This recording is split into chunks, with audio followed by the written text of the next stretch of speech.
Saya kira itu benar sekali. Pejabat yang punya otak dia harus bisa bikin sinopsis dalam 140 huruf dan harus di retweet oleh 140 juta penduduk. Begitu kalau punya otak gitu. Saudara-saudara, memang tadi itu agak membosankan, bahkan menjengkelkan, karena kita mesti dengar teknikalitas dari pemilih itu. Hal yang sebetulnya orang nggak peduli teknikalitas, karena orang mau lihat idenya apa itu. Nah, seluruh pembicaraan tadi, kalau begitu terus expose pada publik, baik 01, 02, apalagi KPU, maka 01, 02 ini kalau dijumlah jadi kosong-kosong gitu. Atau jadi omong kosong bahkan. Dan itu mendorong orang untuk memilih 00 alias golput.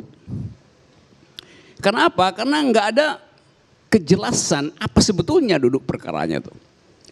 Seluruh kebingungan publik akhirnya diselesaikan oleh referensi terakhir dari KPU, yaitu ucapan Ketua KPU bahwa hiruk pikuk ini dimaksudkan untuk mencegah jangan ada wajah yang dipermalukan. Kalau kita sedikit belajar psikologi, akhirnya dalil terakhir diucapkan.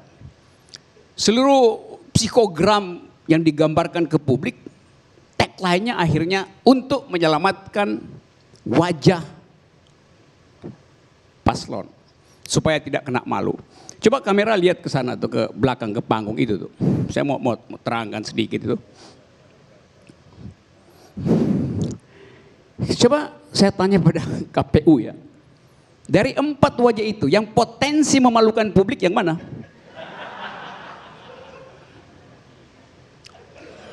Dari yang 4 itu yang potensi memalukan publik yang mana? Keempatnya itu putra-putra terbaik bangsa, Bang. Oh, pertanyaan saya, Anda bilang ada potensi dipermalukan, yang mana yang potensi dipermalukan oleh publik? Tentu saja empatnya adalah putra terbaik. Kan Ketua KPU nggak bilang itu adalah putra terbaik.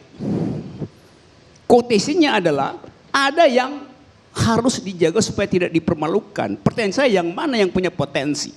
You nggak usah jawab, kasih kisi-kisinya aja gitu.